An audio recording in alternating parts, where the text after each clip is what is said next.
በስመ አብ ወወልድ ወመንፈስ ቅዱስ አሐዱ አምላክ አሜን።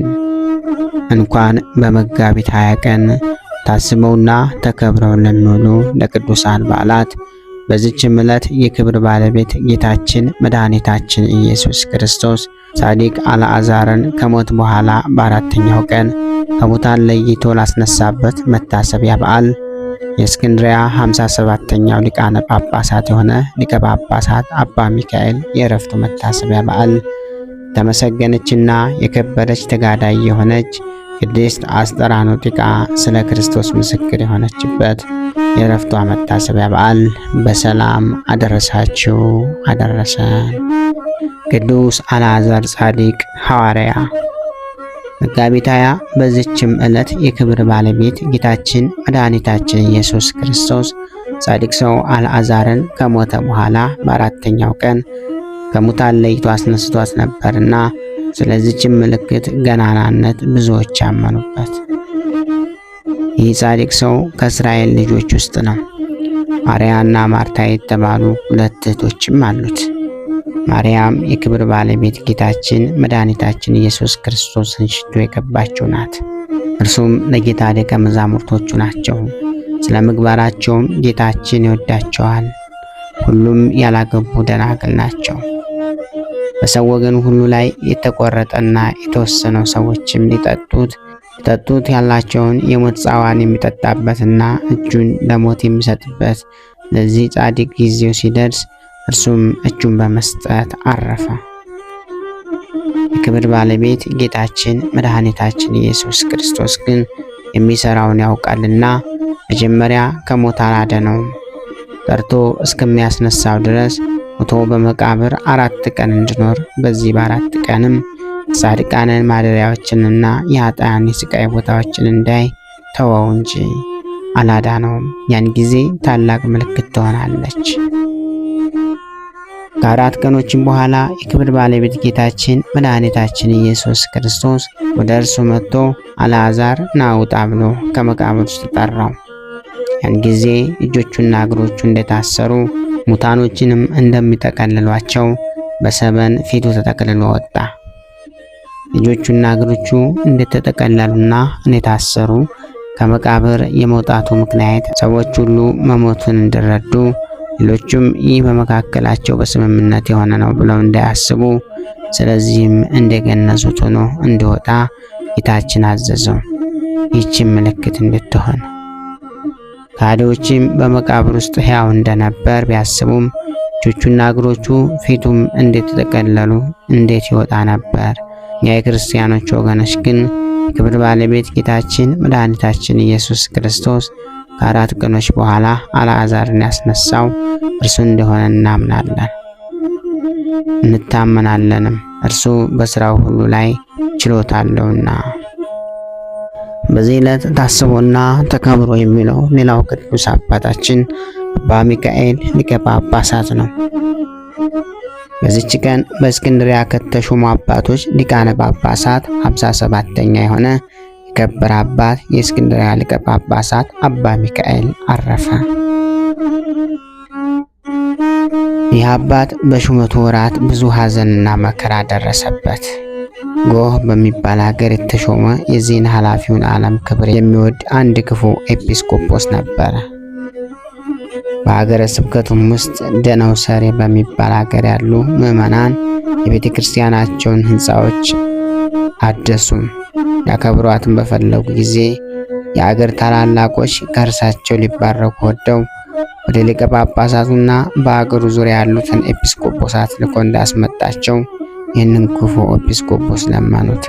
እርሱ ግን እምቢ አላቸው። ልመናቸውን መቀበልም አልወደደም። እርሱም በራሳቸው ፍቃድ ይህ ክፉ ኤጲስቆጶስ ሳይፈቅድ ሊቀ ጳጳሳቱንና ኤጲስቆጶሳቱን ሁሉ ልከው አስመጧቸው። ሊቀ ጳጳሳት አባ ሚካኤልና ኤጲስቆጶሳቱ ሁሉ በመጡ ጊዜ ሳዘጋጅላቸዋለሁ ብሎ በቤተ ክርስቲያን ውስጥ ትቷቸው ሄደ። ማርታ ብዙ በማዘጋጀት ብዙ ተደክሚያለሽ፣ ግን ጥቂቱ ይበቃል ያለውን የጌታችን ቃል አላሰበም። የቁርባን ጊዜ ሊያልፍ ስለሆነ ሊቃውንቱና ኤጲስቆጶሳቱ የቅዳሴውን ሥርዓት ይጀምሩ ዘንድ ጳጳሳቱን ለመኑት። ግድ ባለቱም ጊዜ በሊቀ ጵጵስና ማዕረግና ክብር ተሰይሞ ተነሳ። እርሱ ለሁሉ አባት የሆነ ስልጣኑም ከስልጣናቸው በላይ ነውና የቅዳሴውን ሥርዓት ጀመረ። ያ ክፉ ኤጲስቆጶስን በሰማ ጊዜ በልቡ ሰይጣን አደረበትና ተቆጥቶ መጣ። መሥዋዕቱንም ከመቅደስ ገብቶ ከሳህኑ ውስጥ ነጥቆ ወደ ምድር ወረወረው። ከጳጳሳቱም ሌላ መሥዋዕት አመጡ። ከጳጳሳቱም ሌላ መሥዋዕት አምጡ ብሎ አዘዘ። አምጥተውለትም ቀድሶ ለሕዝቡ ሥጋውና ደሙን አቀበላቸውና አሰናበታቸው። በማግስቱም ይህ አባት አባ ሚካኤል ሕዝቡን ሰበሰበ። እርሱ ጋር ያሉትንም ኤጲስቆጶሳት ካህናቱንና የምዕመናን አንድነት ሰብስቦ ይህ ክፉ ኤጲስቆጶስ ከሹመቱ ሽረው እርሱ ፈንታ ሌላ ኤጲስቆጶስ ሾሙ። ይህም ለአስቆሮጦስ ሰው ለይሁዳ ሁለተኛ የሆነ የምስርን አገር ወደሚገዛ ስሙ አሕመድ ወልደ በጥሎን ወደ ተባለው ሹም ሄደ። ይህ አባት አባ ሚካኤልን እንዲህ ሲል ነገር ሰራበት። በሊቀ ጳጳሳቱ ዘንድ ብዙ የወርቅና የብር ገንዘብ እንዳለ እንዲሁም አብያተ ክርስቲያናት የወርቅና የብርና የቅዱሳትን የተመሉ እንደሆኑ መኮንኑ ሆይ እወቅ አለው። መኮንኑም ይህንን አባት ወደ እርሱ አስቀርቦ ቅዱሳትን እንድሰጠው ፈለገ። እርሱም ሥጋዬን እንደፈለግ አድርገህ ነፍሴ ግን እግዚአብሔር እጅ ላይ ናት ብሎ ከለከለው። እጆቹንና እግሮቹን አስረው በእስር ቤት እንዲጥሉ ታዘዘ። በእስር ቤትም ከ1 ዓመት በላይ ኖረ። በእስር ቤት ውስጥ በኖረበት ዘመን ከለምለም እንጀራና ከጨው ከበሰለ አተር በቀር ሳይበላ ሁልጊዜ ይጾም ነበር። ከዚህም በኋላ አንድ ጸሐፊ ምዕመን ዮሐንስ የሚባል መጥቶ ለዚህ ለከበረ አባት አባ ሚካኤል ዋስ ሆነው። መኮንኑ አባ ሚካኤል 20,000 የወርቅ ዲናር እንደሰጠው ሆኖ ከወህኒ ወጥቶ ወደ ቤቱ ሄደ። ጥቂት ቀን ተቀምጦ ታላላቅ ምዕመናንና የአስቄጥስ ገዳም መነኮሳት 10,000 የወርቅ ዲናር ሰበሰቡ። ደግሞ የእስክንድርያ ሀገር ሰዎች ከምድራቸው አንዱን ለ10,000 ዲናር ሸጡ። 20,000 እስኪሞላም ሰበሰቡ። ከጳጳሳቱ ለመኮንኑ ይህን 20,000 የወርቅ ዲናር ሰጠው። መኮንኑም 10,000 የወርቅ ዲናር እንደ ግብር ሆኖ በየዓመቱ እንዲከፈል ጽፎ አስፈረመው። ጊዜውም ሲቀርብ ይህ አባት አባ ሚካኤል ከምዕመናን ሊለምን ተነስቶ ወጣ። በልበይስ ወደ ተባለም ሀገር ደርሶ አንዲት ቀን ዋለ። ወደ እርሱም አንድ ምስኪን ድሃ መነኩሴ ገባ። ከሊቀ ጳጳሳቱም ቡራኬ ተቀብሎ ተመልሶ በበር አጠገብ ከረድኡ ጎን ቆሞ አትዘን፣ በልብህ አትተክዝ፣ ከዛሬቱ ዕለት እስከ 40 ቀኖች ትድናለህ፣ በላይህም ያለውን የዕዳ ደብዳቤ ትቀበላለህና ለመኮንኑ ምንም አትስጠው ብለህ ለአባ ሊቀ ጳጳሳት ንገረው አለው። ያ ረድኡም እንዳለው ነገረው። ድሃውን መነኩሴ ፈለጉት፣ ግን አላገኙትም። 40 ቀኖችም ሳይፈጸሙ ያ መኮንን በክፉ አሟሟት ሞተ። እርሱ ፈንታ ልጁ ተሾመ። በዚህም አባት ያንን የዕዳ ደብዳቤ መለሰለት። የአባት ድሃው መነኩሴ ትንቢት እንደተናገረ ደብዳቤውን ተቀብሎ ቀደደው፣ ከዕዳም ዳነ። ይህ አባት በታላቅ መከራና ሐዘን በሹመቱ ዘመን 29 ዓመት ከኖረ በኋላ በፍቅር በሰላም አረፈ። በዚህ ዕለት ታስባና ተከብራ የምትውለው ሌላዋ ቅድስት እናታችን ቅድስት ሰማዕት አስጠራጦኒቃ ናት። በዚህች ዕለት የተመሰገነችና የከበረች ተጋዳይ የሚሆነች አስጠራጦኒቃ ስለ ክርስቶስ ምስክር ሆና ሞተች። የዚች ቅድስት አባቷ ጣዖት አምላኪ ነው። እርሷ ግን በክብር ባለቤት ጌታችን መድኃኒታችን ኢየሱስ ክርስቶስ የምትታመን ናት። ሥጋዋም እስኪከሳና እስኪደርቅ መልኳም እስኪለወጥ ድረስ በስውር ትጾማለች፣ ትጸለያለች። 15 ዓመት በሆናትም ጊዜ እናትና አባቷ ምን ያከሳሻል አሏት። እርሷም እኔስ ኃጢአቴን ይቅር ይለኝ ዘንድ የክብር ባለቤት ወደሆነ ወደ ጌታዬ መድኃኒቴ ኢየሱስ ክርስቶስ እጸልያለሁ አለቻቸው። አባቷም በሰማ ጊዜ ወደ ጢባርዮስ ሄዶ የልጁን ሥራ ነገረው። እርሱም ወታደሮች ልኮ ወደ እርሱ አስመጣት።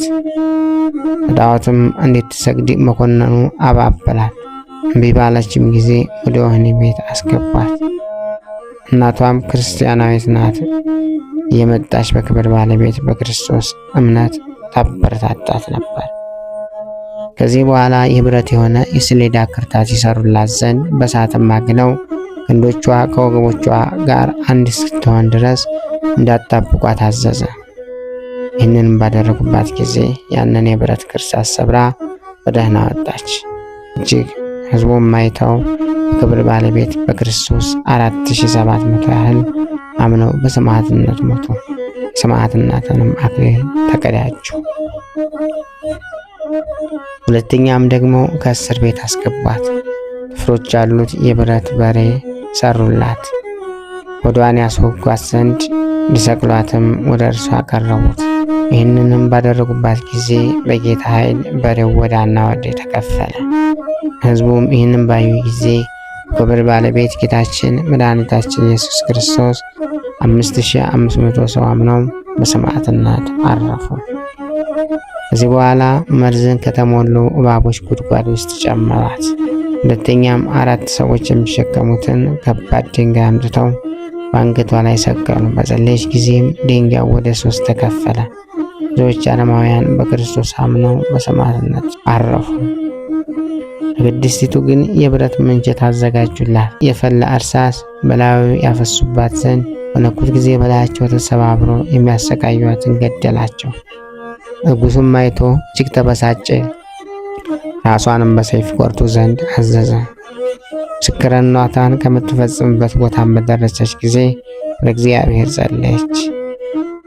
አስጠናጢኒቃ ሆይ አንቺ ብጽዕት ነሽ፣ ስምሽ በሕይወት መጽሐፍ ተጽፏልና የሚል ቃል መጣላት። ከዚህም በኋላ በሰይፍ ተቆረጠች። እግዚአብሔር ምስጋና ይሁን። እኛንም በከበሩ ቅዱሳን ጸሎት ይማረን፣ በረከታቸውም ከእኛ ጋር ለዘላለሙ ትኑር አሜን። ክብር ምስጋና ይሁን አንድ አምላክ ለሚሆን ለአብ ለወልድ ለመንፈስ ቅዱስ ስም እስከ ዘላለሙ አሜን። ወስብሐት ለእግዚአብሔር ወለወላዲቱ ድንግል ወለመስቀሉ ክቡር። ይቆየን።